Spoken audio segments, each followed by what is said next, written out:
Hey, everybody, welcome to another edition of Ed and Ken mini podcast. We super excited for today's show. We're going to get in some hot topics, at least one that's recently been in the news that I think is going to be relative. But before we do, I want to say hi to Ed. Ed, how are you? I'm doing great. I'm excited. It's starting to get a little cool down here. And you know what that means? You can't wear shorts every day? I don't know. What does that mean? It means I get to wear my Princeton mortgage vest. Oh, yeah. The vest. I love the vest. Styling, man. I got the 3/4 zip. I got the vest. I actually had two 3/4 zips. I got the vest. I got the zip up sweater. Listen, I got a whole closet full of Princeton stuff.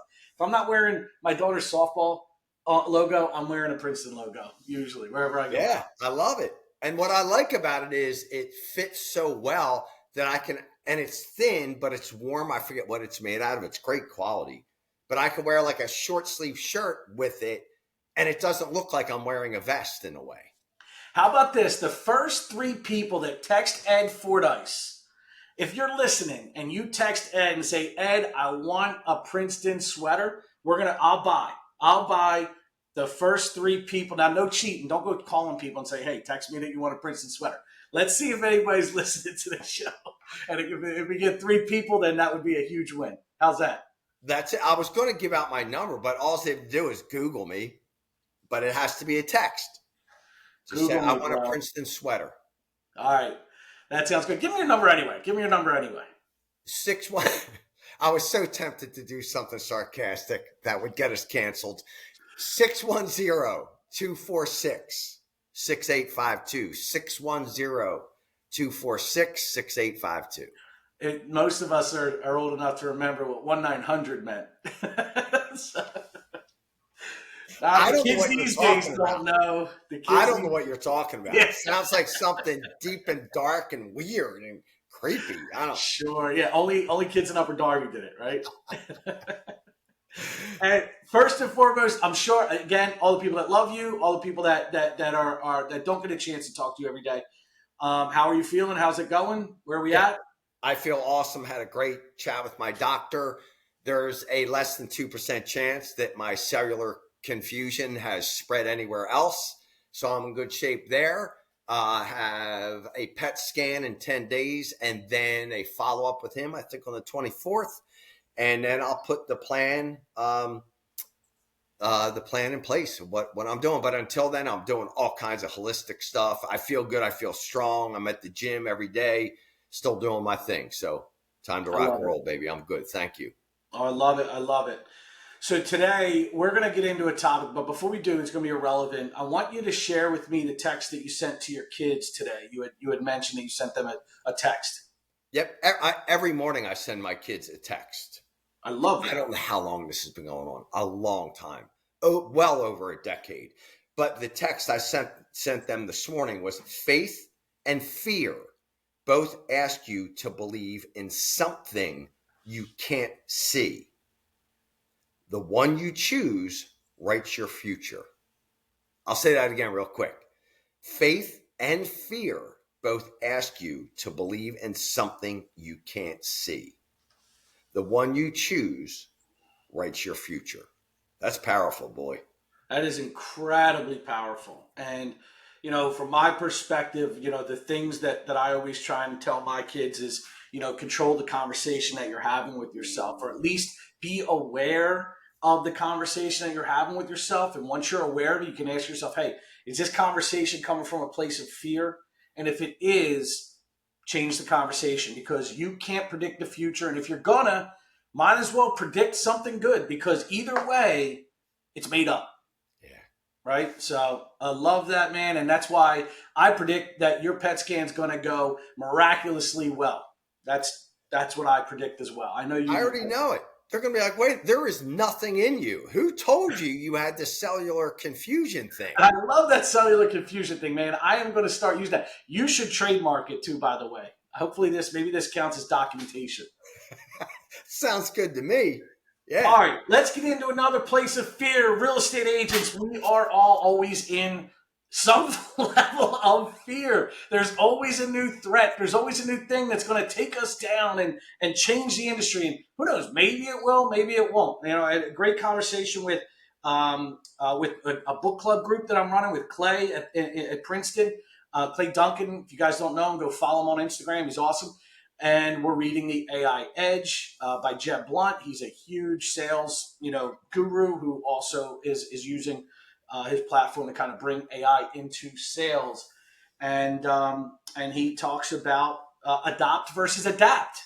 And I think that from an AI standpoint, you can either adopt it, make your life easier. That's the short run benefit, or you can adapt, change the way you do business utilizing AI, and that's the long run benefit, the long vision.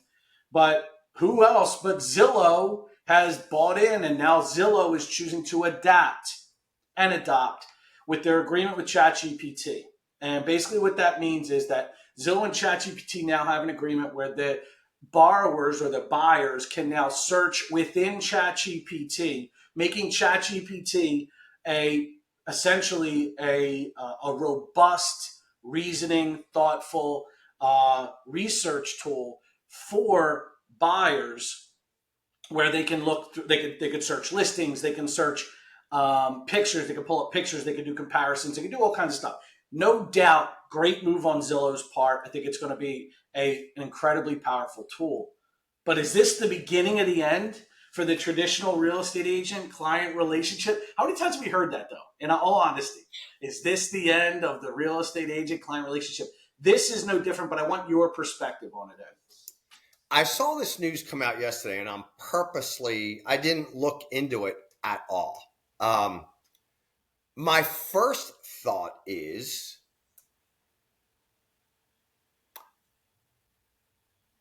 personally, I want to get rid of all MLSs. Okay. I love the generalization of this could be the MLS. Maybe the end of the MLS, but not the end of the agent. I want to get rid of NAR. Hot take. I want to get rid of it all. Yeah, just complete decentralization. Totally. There's many reasons for that. I won't go down, but it's literally, I remember I was licensed like 4 months, and I'm like, why do you want me to pay this? Oh, they represent you at the local and that. And I'm like, that sounds like a political hack to me, and I'm not really buying into it. So until you can pinpoint something that it actually is done for me, I'm not buying into it. And I never have. So that's just me. That's the rebel side of me, just the way I've always been. But it's time. It gives us time to innovate now. I love when this happens, and I will look at it, and I will start training and teaching my tribe how to educate their sphere of influence, how to use it to their advantage. We can't stop it. And when we look at like most of Europe, dude, you don't even have to be licensed to sell real estate in Europe. Do you think that's a good thing? I don't know. Probably not. But, and again, you always get the brutal truth from me. If we lined up 100 agents, and let's just talk about Pennsylvania, and I asked a very simple question about the agreement of sale, I'll bet you 90 out of 100 would get it wrong. You already know the question?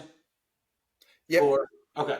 Yep. So what about the idea that the FDA, now I know the FDA might be controversial, but there's a certain level of expectation on behalf of the consumer that, for instance, financial advisors, fiduciaries, doctors, lawyers, where you have to assume that because you're in that seat, that you've met a minimum requirement to be there, right?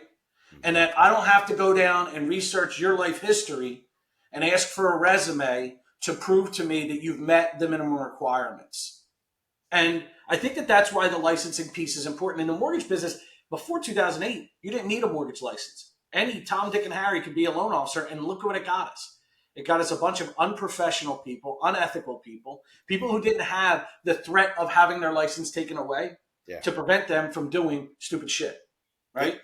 So Yep. I do think that I think that the licensed piece is important. But I also think that being in that seat also means, like this ChatGPT Zillow thing, that they have to know that you know how to navigate what technology is out there, and that you've adapted in your business to accept the technology that's out there. I don't know. You might have been the one that said this, Ed. Realtors, borrowers search, buyers search, realtors do research, Mm-hmm. right? And I think that that's an area where you can still differentiate yourself, even with the ChatGPT tools, right? Junk in, junk out. Do you even know what questions to ask? Knowing the questions to ask, knowing how to prompt engineer, knowing what prompts to put in there, you would agree, changes the game when it comes to whether or not ChatGPT is effective. So with buyers, they still don't always know what questions to even ask, let alone whether or not the information they're getting is relevant to them. So if I'm a real estate agent, I'm thinking to myself, okay, great. I need to know how these tools work. I need to know what the advantage is. I also need to know where these tools fall short so I can fill that spot.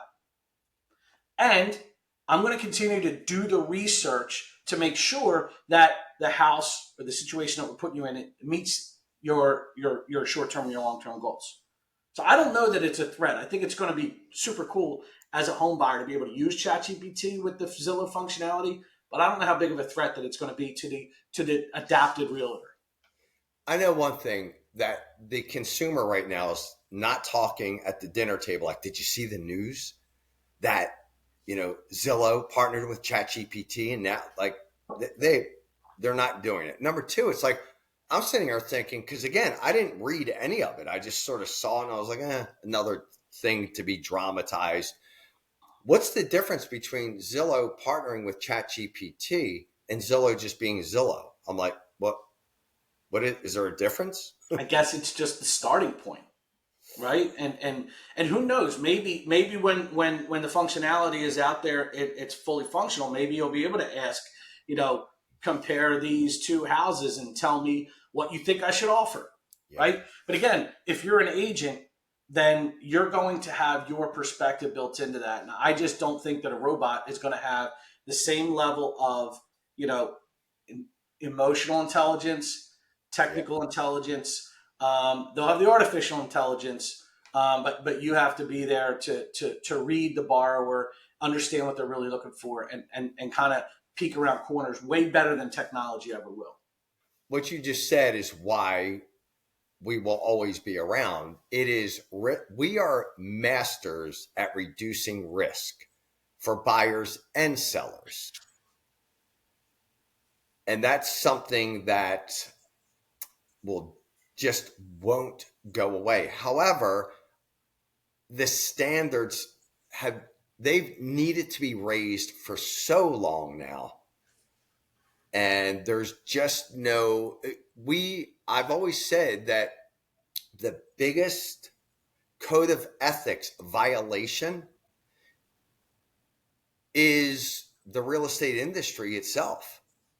Because I'm guessing that the consumer says, oh, this person has a real estate license from the state of Florida, Pennsylvania, Massachusetts, wherever.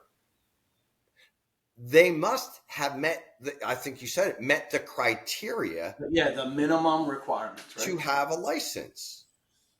When the reality is, I can go from being a bar owner to taking some classes over a weekend, passing a test. Any broker is going to hire me. There is no interview process. And legally list and sell One Liberty Place in Philadelphia. Legally. Legally. The barriers to entry are very low. Yes, I agree. I think the consumers are, we give them more. I don't know if we're giving them enough credit. The consumer, look, if you're just breaking into the industry, I get it. It's hard. It's hard. Where's your credibility? You're gonna have to utilize abstract, evidence that you are going to be the best person for that job. That's just how the industry works. Being a bar owner actually lends itself very well to being a real estate agent. And I think that the soft skills that you practice, that you learn in being a bar owner and a business owner, translate tremendously to being a real estate agent. Now, maybe if you were a mechanic, it might be harder to translate those skills into the real estate industry. But young agents can utilize their technology absorption. They can utilize things that maybe agents that have been in the business 20, 30 years are not doing, to gain the competitive advantage. And then once you have some scars, once you have some evidence under your belt, you really kind of lean on it as much as possible. Which brings us to, yes, the barriers to entry are low, but so are the barriers, or the things that help you stay relevant. That's not easy. Staying relevant is as hard as breaking into the industry. It's just coming from two different directions. Right? You got an agent who's been in the business 30 years that's not using AI, and you have an agent that's been in the business a week that's leaning into AI and their previous selling. They're on the same. They're on a collision course on the same spectrum. So that brings us to, what are the ramifications for agents that are not leaning into AI right now? Well, it depends what they're using it for. AI is here to make our businesses and our lives. So this is what I would say. My question to any agent, or really any professional, is, are you using AI, ChatGPT, as an employee? Like it's part of your staff? If not, then you're probably not really using it correctly. Yeah, I would have to and agree with that. most importantly, it blows my mind how many professionals haven't done this. In order for that technology, that AI, to really help you, it needs to know you. Yes. And if you haven't done the prompt, hey, chat, I want you to get to know me both intimately, both personally and professionally. Ask me every question you need to ask me in order to get to know me really well, intimately, both personally and professionally. No question is off limits. Ask me every question you need to know. It asks you between 24 and 32 questions, gets to know your past, your strengths, your whatever, everything. And then it can guide you through that. So I know real estate agents right now who are masters at teaching AI, and they've sold 2 houses in the last year. We have to be real careful of thinking that AI is going to do our jobs for us. It's not. One thing that'll never change, Ken, is that we're human beings. And that's why with AI and technology, it's helping us innovate, going, well, wait a minute, how do I do this better? How do I do it better? So we have this iPhone thing, and usually we text each other. If you want to make a difference in your sphere of influence, forget texting. Video text, audio text. That will beat the pants off of ChatGPT all day long. Absolutely. Absolutely. And at the end of the day, the human aspect, there's no accountability in ChatGPT's recommendation gone wrong. Right? So you think that, and it brings us full circle now back to the original question, is the Zillow ChatGPT a disruptor that's going to replace the real estate agent? No. Because at the end of the day, when you're making the biggest, largest, most of the time largest, and most emotionally charged transaction of your life. You want to be able to look someone in the eye to determine whether or not what they're telling you is good advice or bad advice, and if you can trust them. Because at the end of the day, ChatGPT is not going to say, I'm sorry. Mm-hmm. Like, yeah, I think you should offer 535 on this house and don't go a penny more. And then you lose because you could have won at 536. ChatGPT is not going to say, oh man, I'm really sorry. Because the robot doesn't care. But an agent is going to be able to see those nuances and advise on that. And they're going to be able to stand behind it from an accountability standpoint. So you're right. The human connection, leave voice memos, video messages, 100% open rate, and rely on the fact that you will be the one that's held accountable for the recommendations, and that's a good thing. Absolutely, man. Piece of cake. This is a good one, man. Yeah. All right, so I am here. My recommendation, my action item is go buy and read AI Edge by the guy who wrote Fanatical Prospecting. Which is also a decent book. I think it's Fanatical Prospecting with the AI Edge, Jeb Blunt. Also a good book, but it's a good one. I'm about a third of the way through. We're doing a book club. Find a book club. Find 3 people that want to read it with you. It's great conversation stuff. I highly recommend it. AI Edge, and if you can, find a couple people that want to read it with you. Something, and this popped into my brain now. I did a Facebook Live on my way home from the gym this morning. I want to help 20 agents in our markets, whether it's the Gulf Coast of Florida or it's Chester County, Delaware County. I believe I know I can help 20 agents who aren't making $100,000 a year. I'm going to do a 6-month coaching subscription with them. So I want them, whoever is listening to this, that is not making $100,000 a year. By the way, it's 1 house a month that you have to sell in our markets. I know I can help at least 20 agents do that. So I will look at my stuff. I'm going to put a subscription up somewhere. I want to do that. Everyone deserves to be earning $100,000 a year or more. Do you agree with that? I agree 100%. I think that it's a matter of knowing what actions to take and when to take them, and that comes from experience, and that's what you have. And I think that to know and to not do is to not know. It's something we've said many, many times. So if you're not doing it, you don't know why you're not doing it. I think that sitting with you. In fact, I'm going to up it. If anybody does sign up with Ed for the 6-month coaching, if you're here at minute 22:45, God bless you. I'm going to throw in another 3/4 zip Princeton sweatshirt. If they sign up with you, due to this, we'll call it coupon code KJ. There you go.